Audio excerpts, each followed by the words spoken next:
오늘 우리에게 주신 하나님 말씀은 에레미야 16장 14절로 21절까지 말씀입니다. 에레미야 16장 14절로 21절까지 말씀.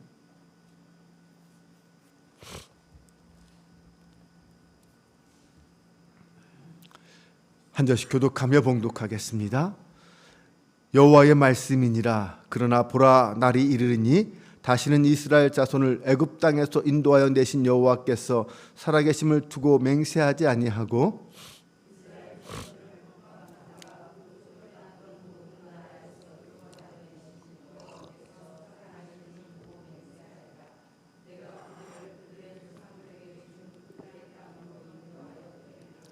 여호와의 말씀이니라. 보라, 내가 많은 어부들을 불러다가 그들을 낫게 하며 그 후에 많은 포수를 불러다가 그들을 모든 산과 모든 언덕과 바위 틈에서 사냥하게 하리리. 행위를 살펴보므로 그들이 내 얼굴 앞에서 숨기지 못하며 그들의 죄악이 내 목전에서 숨겨지지 못함이라. 내가 우선 그들의 악과 죄를 배나 갚을 것은 그들이 그 미운 물건을 시체로 내 땅을 더럽히며 그들의 가증한 것으로 내 기업에 가득하게 하였음이라. 여호와 나의 힘, 나의 요새, 환난 날의 피난처시여, 민족들이 땅 끝에서 주께 이르러 말하기를 우리 조상들의 계승한 바는 허망하고 거짓되고 무익한 것이라. 사람이 어찌 신 아닌 것을 자기의 신으로 삼겠나이까 하리이다. 여호와께서 이르시되 보라, 이번에 그들에게 내 손과 내 능력을 알려서 그들로 내 이름이 여호와인 줄 알게 하리라. 아멘. 할렐루야. 오늘도 우리와 함께 하시는 주님이 무더위 가운데도 우리를 지켜주시고 보호하여 주시길 주님의 이름으로 축원합니다.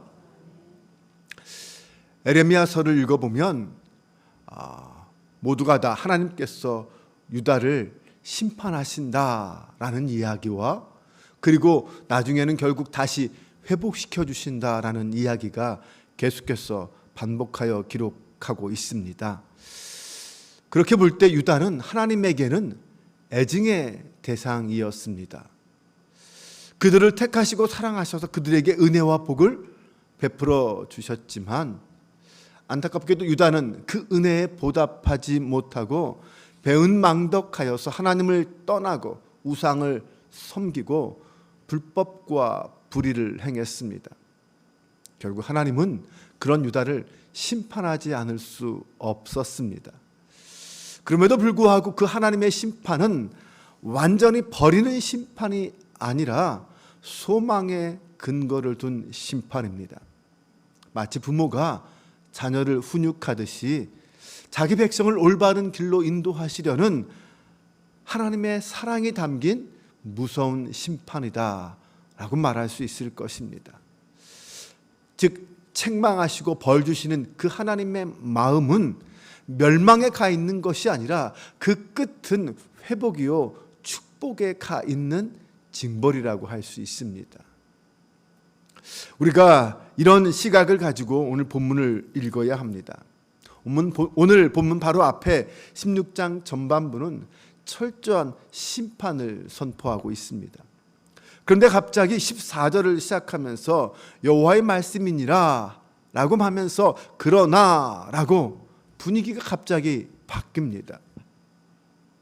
이제는 심판이 아니라 유다의 회복에 대해서 선포하고 있습니다. 그러나 보라, 날이 이르르니. 그런데 이 말은 언젠가 그날이 오겠지라는 막연한 기대를 가진 말이 아니라 지금 그날이 오고 있다라는 말씀입니다. 하나님은 유다를 회복시킨 후에 지금까지는 출애굽의 하나님 이렇게 불렸지만 이제는 출바벨론의 하나님 이렇게 불리게 될 거다라고 말씀하십니다. 좀 전까지는 파괴와 멸망을 선언하신 하나님이십니다. 13절만 보더라도 내가 너희를 이 땅에서 쫓아내어 너희와 너희 조상들이 알지 못하던 땅으로 이르게 할 것이다. 너희가 거기서 주야로 다른 신들을 섬기리니 이는 내가 너희에게 은혜를 베풀지 아니함이라 하셨다. 심판을 선포하게 하셨습니다. 은혜가 아니라 심판을 행하시는 하나님에 대해서 이야기하게 했습니다. 그런데 이제 하나님이 다시 이스라엘과 새로운 관계를 맺으시겠다고 하십니다. 그러시면서 출애굽의 하나님이 아니라 이제는 바벨론의 역사를 행하신 그 하나님을 만나게 하겠다. 그 하나님과 새로운 관계를 맺게 하겠다라고 하십니다. 그런데 이것이 하나님의 처음부터의 계획이었습니다. 하나님이 유다와 예루살렘을 멸망하게 하시는 이유는 결국 다시 회복시키시고 그들을 온전한 하나님의 백성으로 삼기 위함이었습니다. 백성들과 언약을 새롭게 갱신하기, 재정립하기 위함이었다는 것입니다. 타락하고 범죄한 백성들을 뽑고 파괴하고 파멸하고 넘어뜨림과 동시에 그 하나님은 이번엔 건설하고 세우시는 역사를 이루신다는 것입니다. 하나님의 크고 원대한 계획 속에는 그 모든 일이 하나씩 하나씩 착착 진행되고 있었던 것입니다.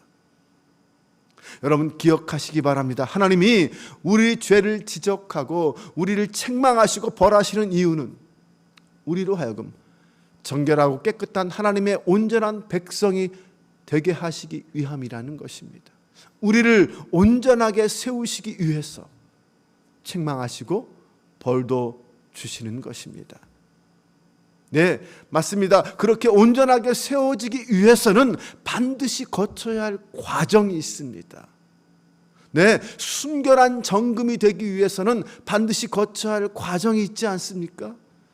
네, 풀물불에 들어가서 재련되는 과정이 있어야 합니다. 이스라엘 백성이 지금의 죄악을 벗고 순결한 하나님의 백성이 되기 위해서는 반드시 거쳐야 할 과정이 있는데 그것은 바로 철저한 심판입니다.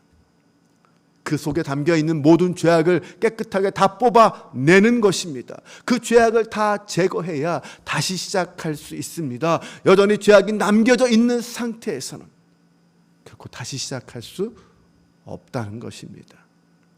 그래서 16절에서 18절까지는 하나님이 주신 그 약속의 땅을 더럽힌 그 백성들을 향하여 징벌하시는, 북방의 민족들을 들어서 징벌하시는 이야기를 묘사하고 있습니다. 그런데 오늘 본문에는 그 묘사가 어부가 마치 물고기를 잡는 것처럼, 그리고 포수가 사냥꾼이 동물들을 사냥하는 것처럼 묘사하고 있습니다.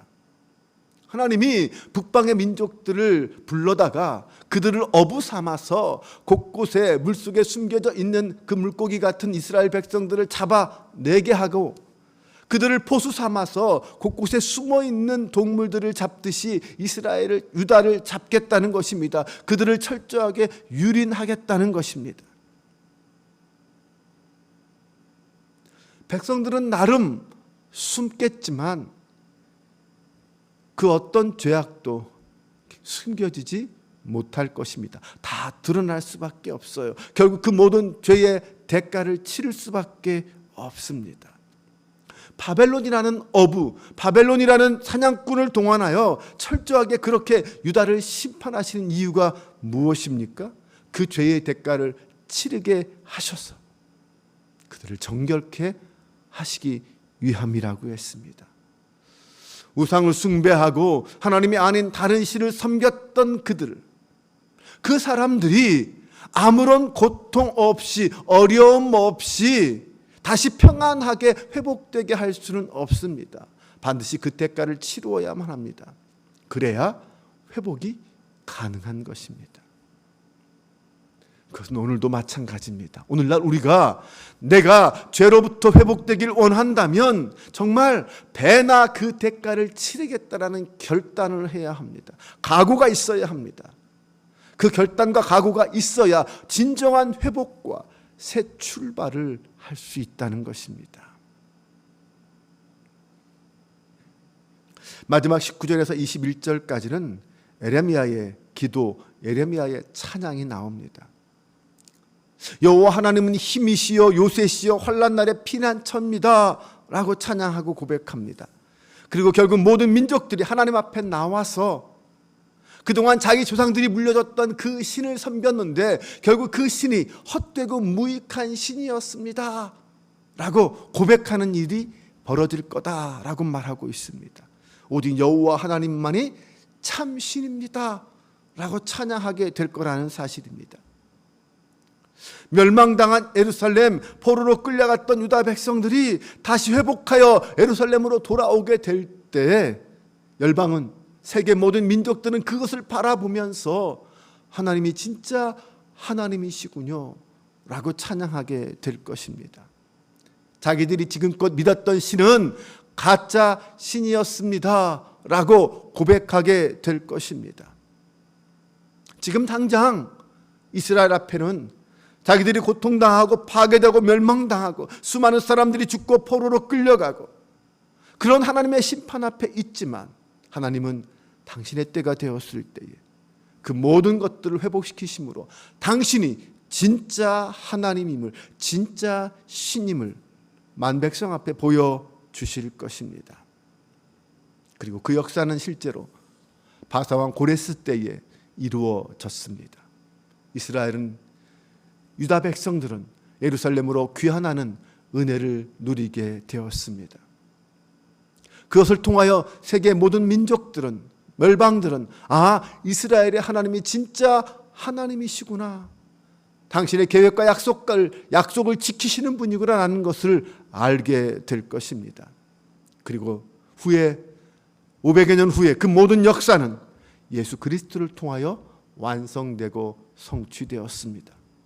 하나님은 예루살렘 성과 성전을 무너뜨렸지만 예수님을 통하여 참 이스라엘, 참된 이스라엘 교회를 이 땅에 다시 세우셨습니다.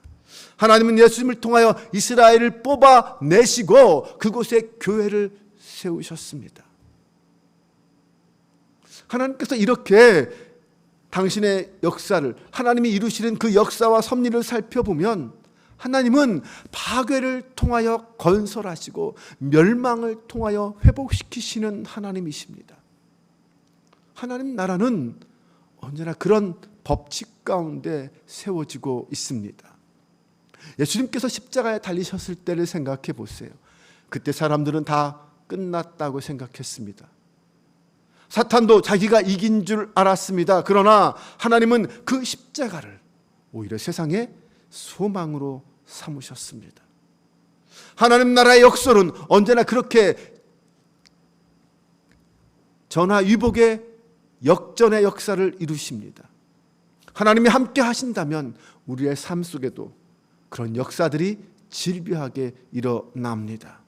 우리의 인생도 전화위복의 역설이, 절망에서 소망으로 변하는 역설들이 일어나게 될 것입니다. 그 역전의 하나님이 오늘도 나와 함께 하심을 믿으시기 바랍니다. 그 하나님을 의지하며 그 하나님의 손을 붙잡고 내가 하나님만을 신뢰합니다, 나와 내 집은 여호와만을 섬기겠습니다 고백하며 기도하는 저 여러분 되시기를 주님의 이름으로 축원합니다. 기도하겠습니다. 하나님, 아름답고 복된 소식, 복음으로 우리를 구원하심을 감사드립니다. 철저하게 죄인이었던 우리가 십자가 복음으로 거룩하고 구별된 하나님의 자녀로 구원받았습니다. 철저한 절망과 죽음에서 영원한 소망과 생명으로 변화되었습니다. 이것이 복음의 능력임을 믿습니다. 사랑의 하나님, 유다와 예루살렘을 향한 하나님의 심판이 회복과 구원을 이루시기 위한 하나님의 사랑의 눈물이었음을 깨닫게 하여 주옵소서. 그리하여 우리가 이 땅에 살면서 먼저 하나님의 그 마음을 알게 하시고 우리 안에 있는 죄와 욕망에서 벗어나 주님의 그 마음을 품고 살게 하여 주옵소서. 오늘도 모든 순간, 모든 상황 속에서 주님의 이름을 부르며 주님과 함께 동행하는 하루가 되게 하여 주옵소서. 우리 주 예수 그리스도의 이름으로 기도합니다. 아멘.